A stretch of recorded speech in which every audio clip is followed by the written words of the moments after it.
welcome to the Secrets of Drunken Castle, our behind-the-scenes show where we have a little fun and chat a bit. And in this episode, I've got one question to get us kicked off. Hey Emma, why the hell is this the name of the show? Listen, okay, so some backstory here.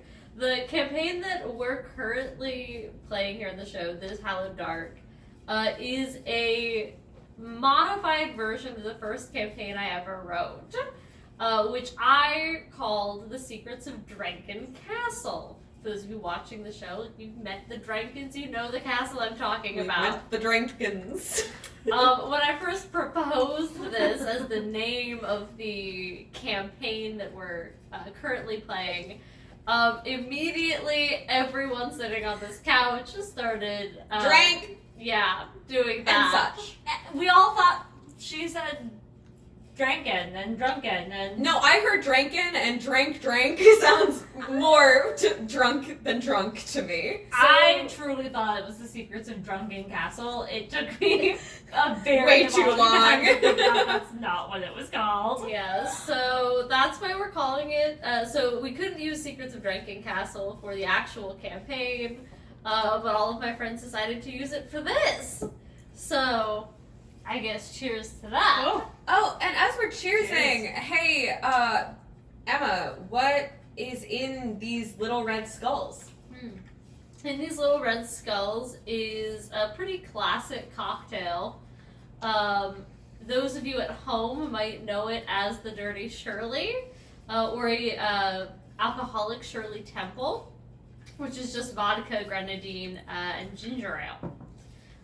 Here in the Secrets of Drunken Castle, we like to call it was it Baal's Temple? Because it's red. Like blood. And it's in a skull. And we're very creative here. Cheers to the god of murder. Cheers! Cheersing that? Cheers to the god of murder! Well, I'd rather Cheers have or him you're lame! like us than be mad at us. I mean, Yeah, that's true. Okay, so that sort of gets us into our topic of tonight. Our little drink here lends itself to two topics very well. Religion and murder. Okay. Two things we love discussing here in this household. So, and that's true. On the regular. Yeah, I mean, classic dinner table conversation. it actually To be is. fair. Anyway, speaking of religion, and not the murder part first, how do people feel about religion in Dungeons and Dragons?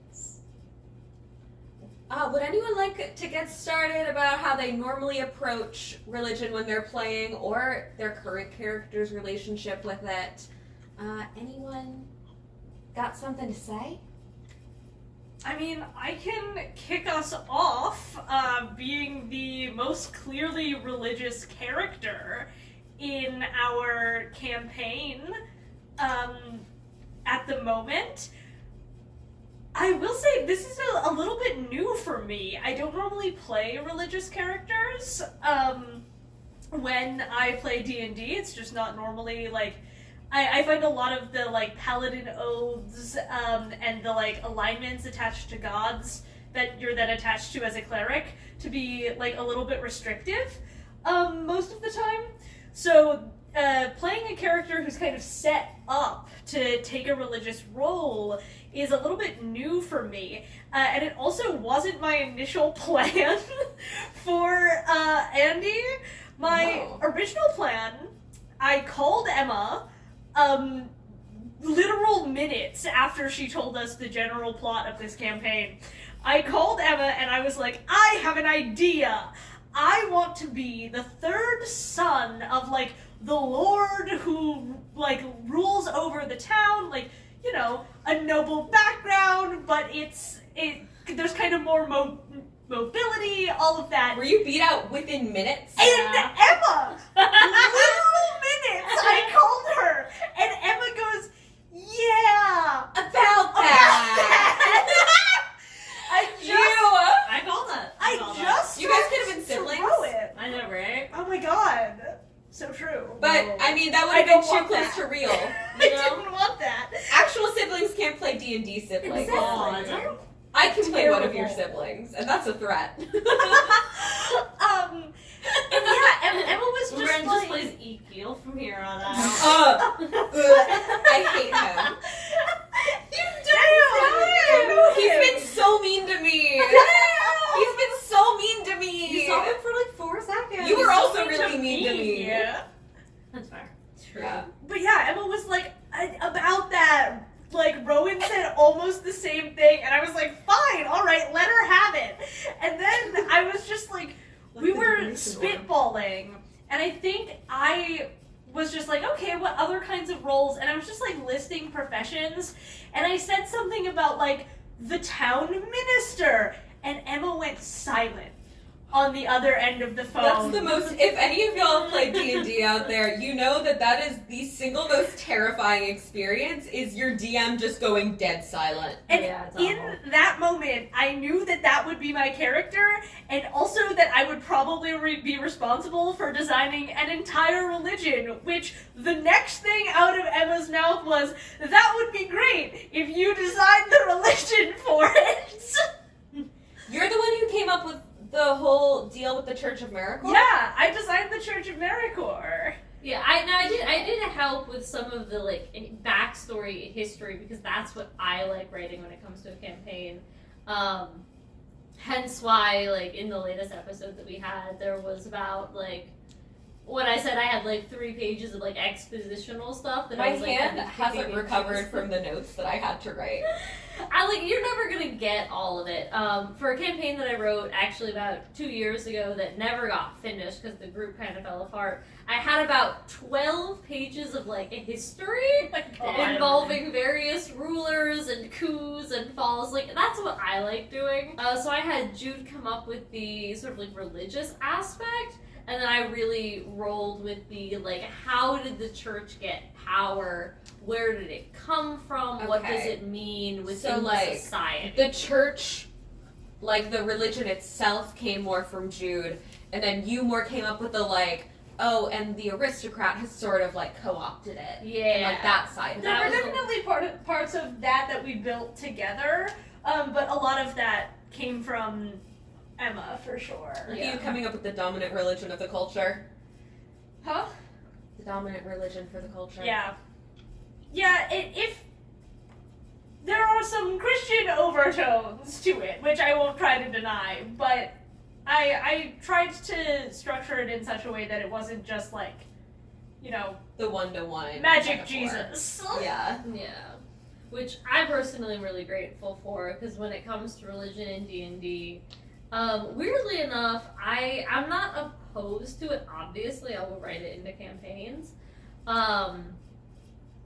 But I usually find that playing a religious character or relying on a religion in a society sort of one-notes the character or the world. So like, I have played in the past and been playing in other campaigns like quote-unquote religious characters, most notably a monk that I'm playing in a campaign that Wren here is DMing.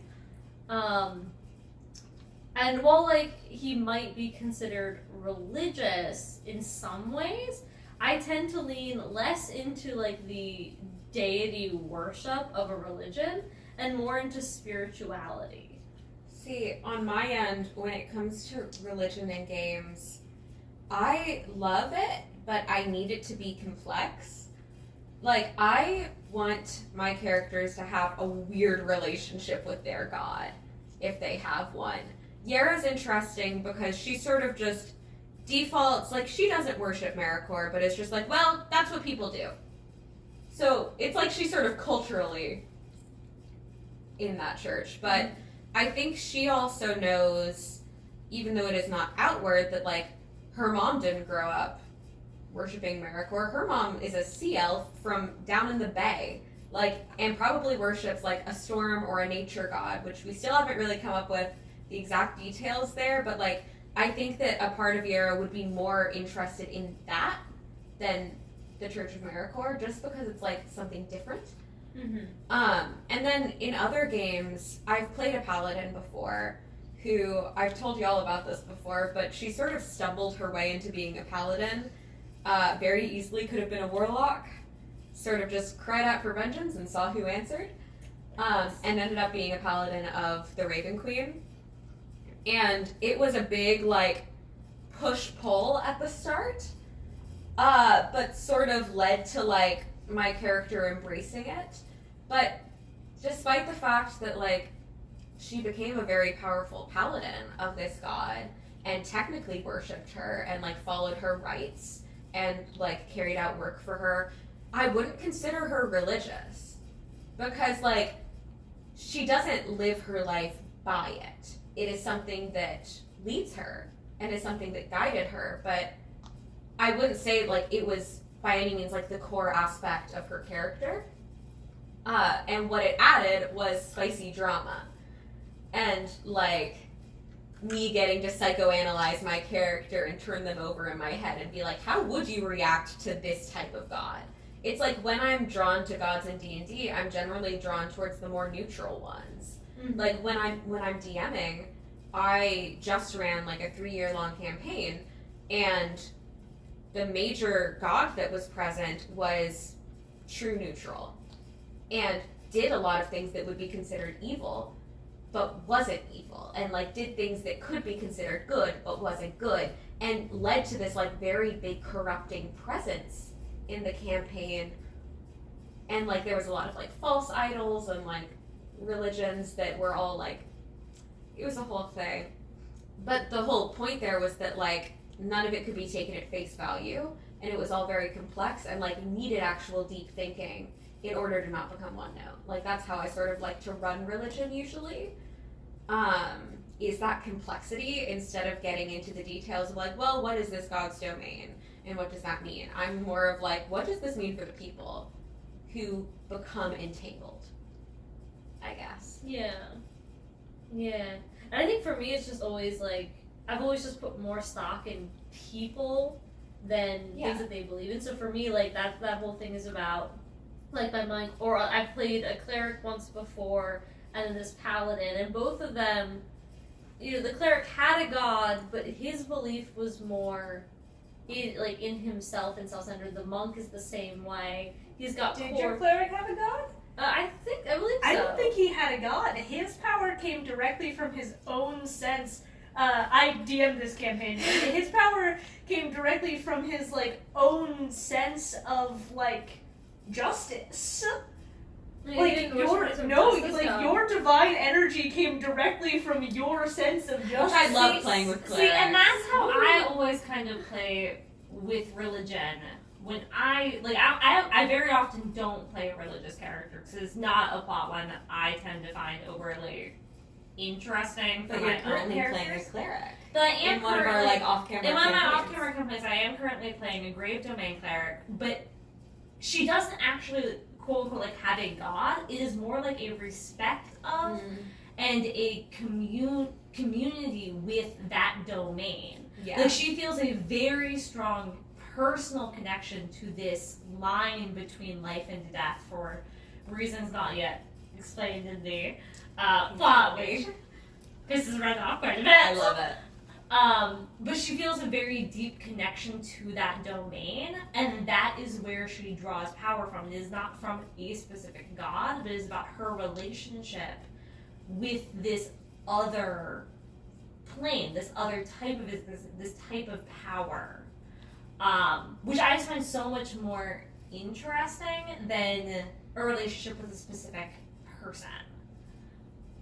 I think it's so interesting to like listen to the four of us and like listen to the different ways. We've got like respect for domains and connection to domains, but really no connection to either people or gods, or like even really to yourself. It's more just like a domain. It's more about action. We have a lot of respect for like the neutrality of actions and the neutrality of gods. And yeah. I mean, I gotta say, like, even the good aligned and bad aligned, like evil aligned gods, I love playing with that complexity of like, what does that mean? By whose standards are they good and evil? By mortals? One of the things that that good point. we talked a lot about Yeah. when we were designing the Church of Maricor is like, what does good What does good mean mean? to the because Like, Maricor, like the Church of Maricor certainly claims that like he is a good And yet, god, but, like, like, what the does Church that of mean? Maricor is, like, so entrenched in, like, aristocracy and upholding that order. Yeah, no, for sure. Like, what does And it to be really mean to be harmful, to be good my when pages of notes. when you are simultaneously leveraging your like morality to gain power for yourself? Yeah, which I think is why one of the reasons that like the only truly like good aligned characters I've ever played. Because typically I lean more towards like neutral aligned. But the only good aligned characters I've ever played have been my monk and my cleric. Both of which were driven not by like gods or even like society's rules, but by their own codes of ethics that they got from people who were close to them that might not align with anything else in the world.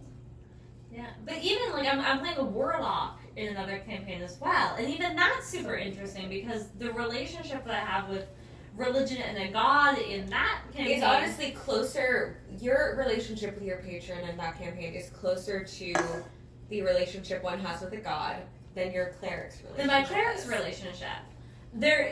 It's fascinating, but even in that one, the relationship's still somehow warped on because somehow, like I don't actually know who my patron is. I have no idea who that is. I barely understand what it means to be a warlock, and I'm not even sure I fully recognize that that's what I am and that I have this pact. Yeah. I think Wild. I think that I'm just a person who happens to be a person.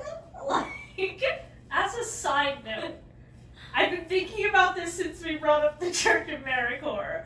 Do we think the followers of Maricor are called Mericians? Do we think? What are they called? Because I was like, what are they called? Oh my God. I think Mericians, that's awful. Mericorian? But that's also bad. The Americas. no, it's Americas. no. The Secrets of Drunken Castle. Yeah, we're American here. The Secrets of Drunken Yeah, like is it just Fuck like all of the that. Americans? Spit tape. The all of Maricorians? That's too many The syllables. The Mericians is also bad. the Mermaids. Put your suggestions down below. Yeah. the Merry Band. The Merry Merry Very bad. Yeah, comment below what you think the followers of Where's the Church Robin of Hood? Maricor should be because we don't know. The Meridians. The None of these are good options. the Merryments, the Corins. We're getting so far The away Corians. from the word The Maricor. Maricorns. Guys, The Maricorns. I got it. They're mermaids. We're gonna isolate an entire population of watchers. It's so fucking stupid. And then we don't have names for the other gods. No, seriously, comment below. We're lost. We're stumped. Okay. That's the other thing. Is like I'm good at coming up with like the historical stuff of like religions and churches, because I feel like I spent a lot of time in a not really religious upbringing, but going to like Catholic schools. We all went to Catholic school. And Not me. Not right. Put that on me. The three people who are related It here wasn't all fun. went to Catholic school. And 2 out of 10 don't spent a recommend. lot of time, like obviously, like learning about like the history of the church. So I feel like I have a really good grasp on and like interest in like how church like changes and integrates into society. But like truly, the part of the reason that I had Jude come up with the church is because I didn't want to come up with a name for it. Hugely relatable. I always use existing pantheons and then I add in my own people to that pantheon because I'm like, I can't. I can't even do that because then I end up with names like Redladin. Clearly. Yeah. What was the other one? Darno? Darno. Darno. Darno. Darno. Yeah, if you can't tell, I was not raised in the similar way of learning a lot about religion. Because like that history part is what like I really get Yeah. vibe with. Truly the coming up with the name was why I was like, Bane of Jude my existence. seems like a job for you. My general go-to when it comes to naming places and gods and things like that is I find 2 words, or like a word or a few words related to their domain or what I know about them and want to get across, and I translate them into Elvish and I mash them together. So true. I have multiple D&D characters Yeah. and NPCs named Alan and Bryson. There's multiple Brysons? No, but that is the character that I play, and I've had about 4 Allens show up in various campaigns. I play a lot. Yarrow's one of the exceptions. I play a lot, or come up with a lot of characters with sharp and snappy one-syllable names. Like Sam once. Yeah, that tracks. So moving on from religion, unless anyone else has anything else to say, how about we get into murder?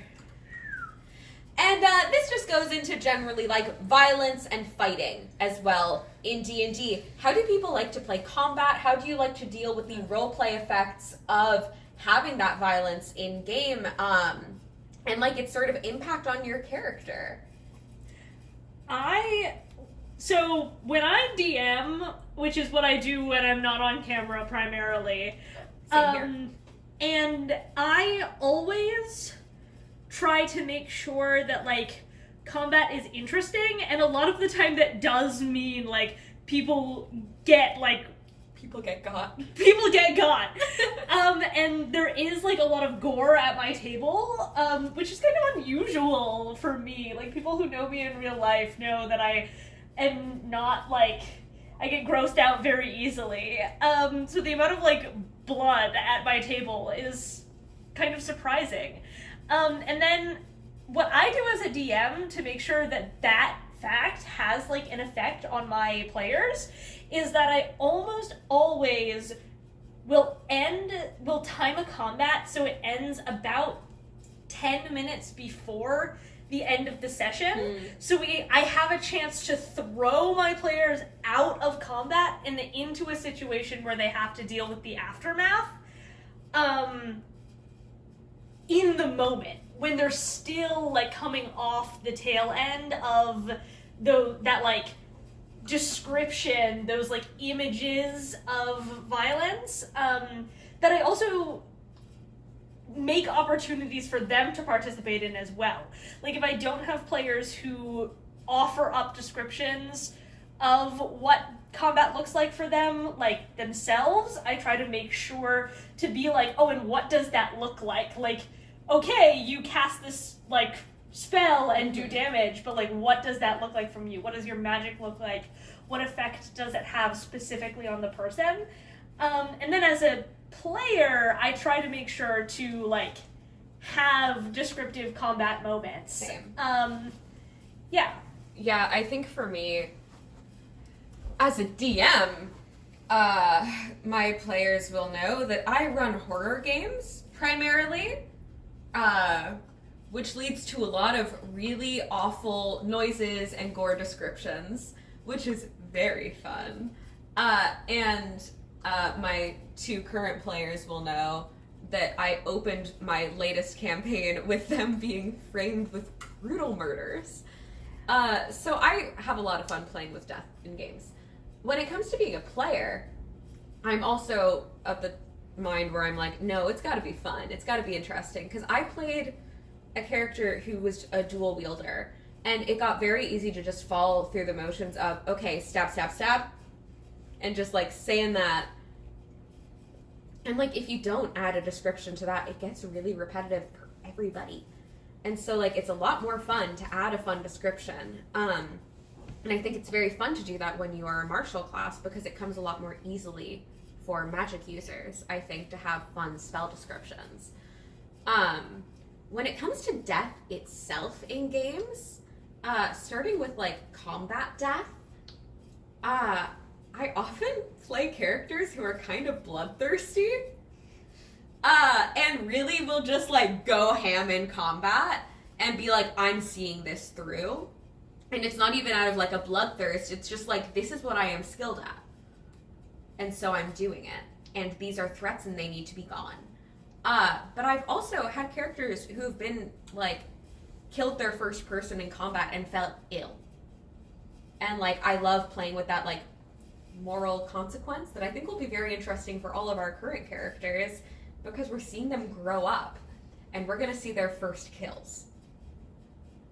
Like, Yeah. that's messed up. Also, I gotta say, when it comes to death in general, I love having death have consequence.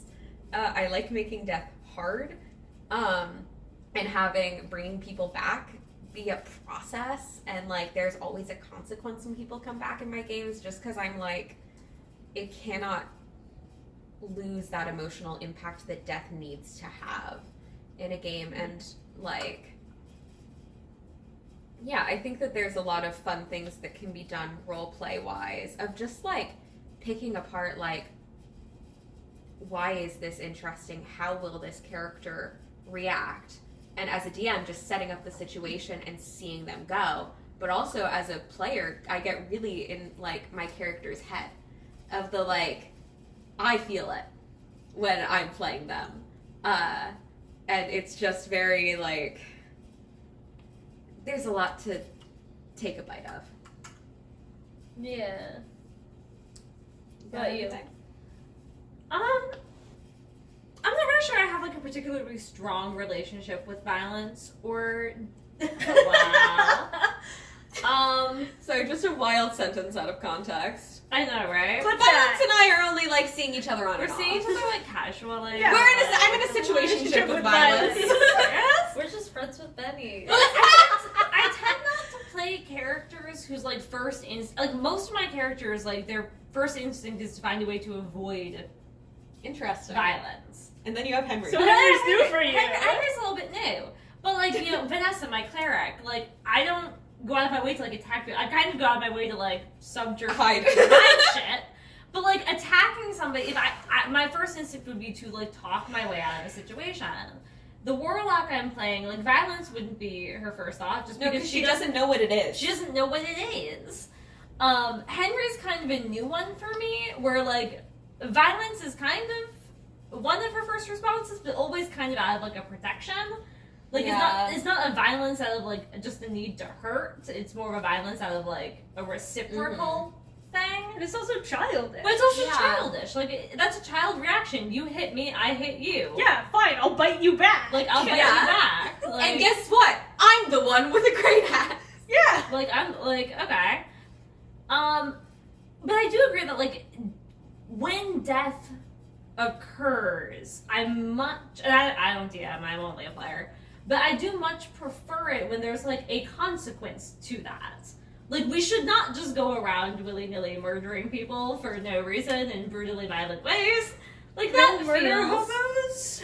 What? That's not the fate of our party? What? Yarrow and Andy don't become murder hobos? Oh no. Oh god. When, Ugh. like when you just murder hobo, Dark your side first might be. instinct becomes to just attack everything in sight.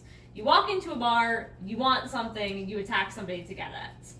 Like that becomes your first instinct, and I really feel like it detracts a huge portion from the I game. agree. I think that like murder hobo instinct is never It just fulfilling. it's as never a player. fulfilling because like one of my favorite parts of the game is like, you know, I need X object, you know, what's the whole like con that I'm running to get it? Like how do I break in and steal it? How do I Yeah. talk you into that's what Like, I that's really more fun than enjoy just doing. assassinating your way in. Yeah, just like shooting the guard and taking it is kind of like, well, that's boring. Like anybody can do that. And I will say another thing, another dynamic I like to play with in the actual violence of combat, because like I do have characters like my sorcerer in the campaign Vanessa's in, Mal, really talks her way out of everything. They're very charming, and they also can just sort of hack their way out of most things. But when it comes to actual combat, one thing I love playing with is the dynamic between the sort of power rush that you can get when you're doing really well in combat, and it just becomes numbers, and you sort of stop caring about like, oh, this is a person that they're killing, and then having the regret hit after, or does it ever hit? Like, I think that sort of like mental dynamic is a really fun thing to just sort of play around with, because I don't think it's ever as simple as I'm the tank, I'm good at combat. One thing I really do like exploring that I think kind of exists at the intersection of these two questions is morality. And like the things that can shape a character's morality, and the things that define the moral standards of a world. And I think that combat and death outside of combat creates really interesting opportunities to interrogate a character's relationship to what is and is not moral and what is and is not ethical, because those things are not always the same. And it can be tied so well into religion. Like, if that character is religious, how does their religion intersect with those beliefs? Like, is it challenging their religion, or is it very much in line? Yeah. And so I think I have a very interesting relationship with violence and murder in my games, depending on whether I'm a player or a DM. The secret thing about Emma is that actually she's a massive murder hobo. No. Yeah. That's what she's setting us up for. Yeah, when I DM, it's super, like, there's a lot of moral and ethical, and when I'm a player, it's just kill everyone now. Actually, it's really interesting, because I've played a couple of different characters. The two biggest ones I've really gotten into, one was my first D&D character. She was a fighter. Her instinct was to fight first, ask questions later. Whereas the character that I'm playing currently in your campaign, Wren, my monk, he is self-described a pacifist and will not fight in any circumstance. He will not hurt others. I would say the only thing he would fight for is to stop a fight. Like, there's a fight happening and he knows he can end this with knocking someone out. Then he would do that, but he will not intentionally harm someone for a lot of moral and ethical reasons, being that he will choose to not be violent, which is like his whole thing is choice. That's a different talk. But so as a player, I think it really depends on the character and how I make the characters, what I make the character's morality to how they approach violence. Is it a means to an end in the way that it was for my fighter? Is it an unacceptable avenue to get what you want, like my monk? As a DM,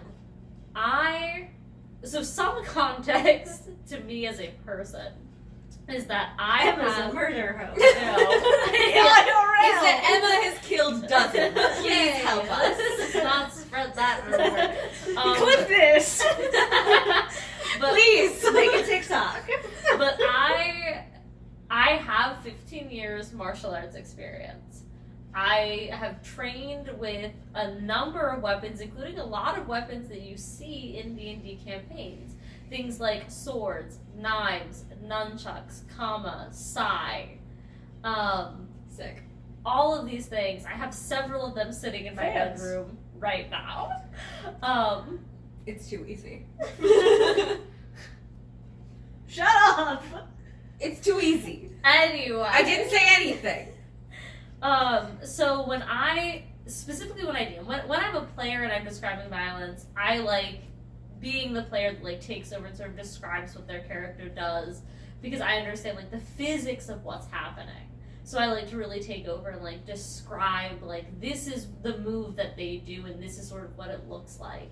As a DM, this really translates to what do the consequences of my actions, or in the case of as a DM, what do the consequences of my players' actions look like in real time? So I've had several instances in an unfilmed campaign that I'm currently DMing where I've had players make a decision like, I want to kill this guy. And yeah, you sure did. and my first question is always, well, how do you do it? Tell me how you're going to do this. And just like most people, the answers you usually get are things like, well, I want to stab him, or I slit his throat. To which the follow-up question is, How do you do that? how do you do that? Describe to me what that looks like. Because like I said, I understand the like physiology about like what these things look like and what it would do to a person and to an environment if you were to do this. Having Emma in one of your campaigns as a player means that if you happen to write a murder mystery, you're going to have to do blood splatter analysis research first. So keep that in mind. So like in the campaign where I had the character say like I want to slit this guy's throat, you know, the follow-up question was like, well, how do you do that? And did you know X, Y, or Z? Following it, which That will get us preceded an demonetized. extremely horrific description of Oh, it was awful. violence. It was so bad. Because I wanted the characters to experience like this What is this a would be decision that has consequences, and it was clear to me and to all of the players, including the one who made this decision, that this was sort of like a flippin', this isn't really going to do anything. I just want to murder hobo.